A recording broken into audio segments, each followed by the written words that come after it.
श्रावण मास महात्म्य 12वां अध्याय। स्वर्ण गौरी व्रत का वर्णन तथा व्रत कथा। ईश्वर बोले, हे ब्रह्मपुत्र, अब मैं स्वर्ण गौरी का शुभ व्रत कहूँगा।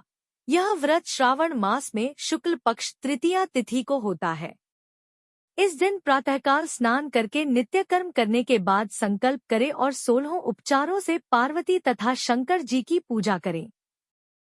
इसके बाद भगवान शिव से प्रार्थना करें, हे देवदेव, आइए, हे जगतपते, मैं आपसे प्रार्थना करता हूँ।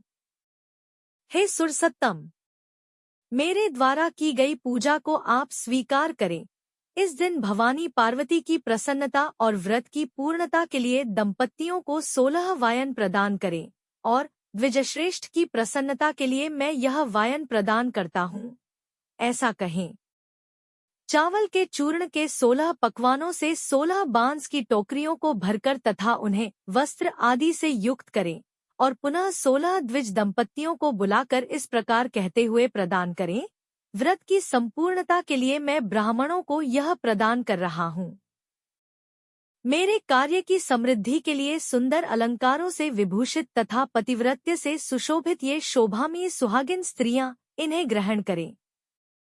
इस प्रकार 16 वर्ष अथवा 8 वर्ष या 4 वर्ष या 1 वर्ष तक इस व्रत को करके शीघ्र ही इसका उद्यापन कर देना चाहिए।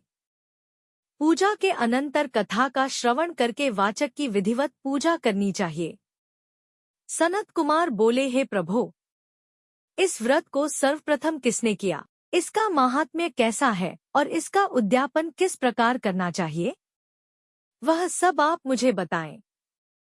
ईश्वर बोले, हे महाभाग, आपने उत्तम बात पूछी है। अब मैं आपके समक्ष मनुष्यों को सभी संपदाएं प्रदान करने वाले स्वर्णगौरी नामक व्रत का वर्णन करता हूँ।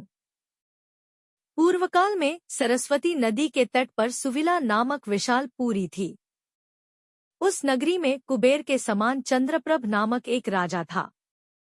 उस राजा की रूपलावण्य से संपन्न, सौंदर्य तथा मंद मुस्कान से युक्त और कमल के समान नेत्रों वाली महादेवी और विशाला नामक 2 भार्याएं थीं। उन दोनों में ज्येष्ठ महादेवी नामक भार्या राजा को अधिक प्रिय थी।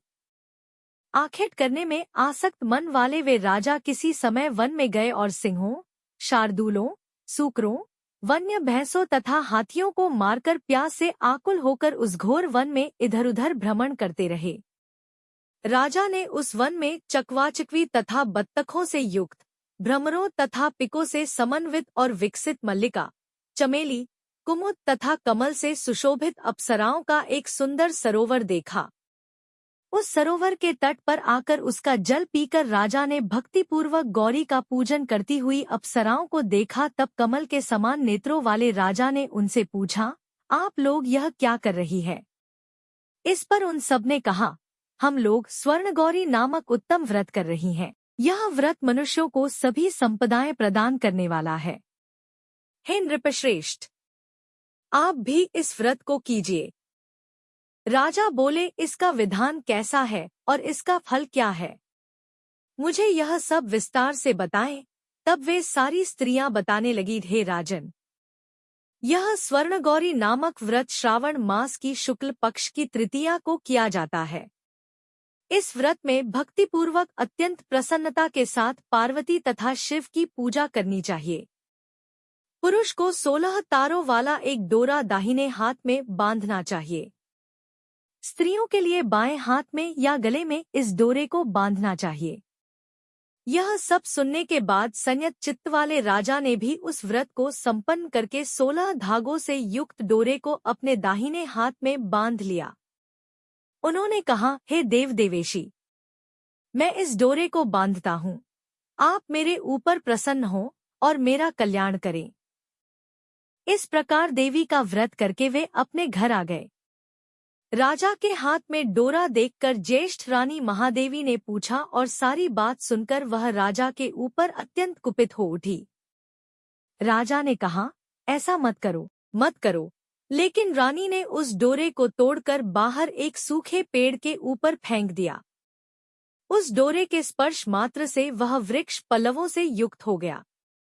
उसके बाद उसे देखकर दूसरी रानी भी आश्चर्यचकित हो उठी और उस वृक्ष पर स्थित टूटे हुए डोरे को उसने अपने बाएं हाथ में बांध लिया। उसी समय से उसके व्रत के माहात्म्य से वह रानी राजा के लिए अत्यंत प्रिय हो गई। वह ज्येष्ठ रानी व्रत के अपचार के कारण राजा से त्यक्त होकर दुखित हो वन में चली गई। अपने मन में वह भगवती देवी का ध्यान करते हुए मुनियों के पवित्र आश्रम में निवास करने लगी। कहीं कहीं श्रेष्ठ मुनियों के द्वारा यह कहकर आश्रम में रहने से रोक दी जाती थी कि हे पापिन, अपनी इच्छा के अनुसार यहाँ से चली जाओ। इस प्रकार घोर वन में इधर उधर भ्रमण करती हुई वह अत्यंत खिन्न होकर एक स्थान पर बैठ गई। तब उसके ऊपर कृपा करके देवी उसके समक्ष प्रकट हो गई। उन्हें देखकर वह रानी भूमि पर दंडवत प्रणाम करके उनकी स्तुति करने लगी। हे देवी, आपकी जय हो, आपको नमस्कार है, हे भक्तों को वर देने वाली। आपकी जय हो शंकर के वाम भाग में विराजने वाली। आपकी जय हो, हे मंगल मंगले। आपकी जय हो। तब देवी की भक्ति के द्वारा वरदान प्राप्त करके और उन गौरी की अर्चना करके उसने जो व्रत किया, उसके प्रभाव से रानी के पति उसे घर ले आए। उसके बाद देवी की कृपा से उसकी सभी कामनाएं पूर्ण हो गई। राजा सभी समृद्धियों से संपन्न होकर उन दोनों के साथ पूर्ण रूप से राज्य करने लगे। अंत में राजा ने उन दोनों रानियों सहित शिवपद को प्राप्त किया। जो स्वर्ण गौरी के इस उत्तम व्रत को करता है वह मेरा तथा गौरी का अत्यंत प्रिय होता है और विपुल लक्ष्मी प्राप्त करके तथा भूलोक में शत्रुस्मों को पराजित कर शिवजी के विशुद्ध लोक को जाता है। हे सनत कुमार, अब आप दत्तचित्त होकर इस व्रत के उद्यापन की विधि सुनिए।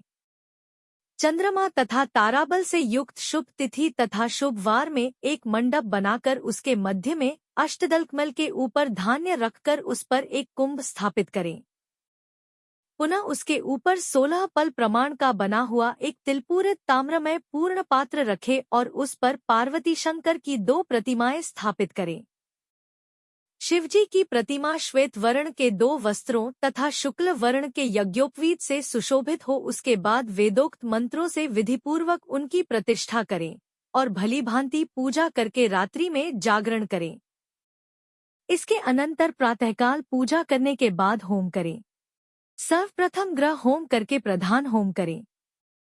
हवन के लिए यवमिश्रित तिलघृत से पूर्ण रूप से सशक्त होना चाहिए। 1000 अथवा 100 आहुति डालनी चाहिए।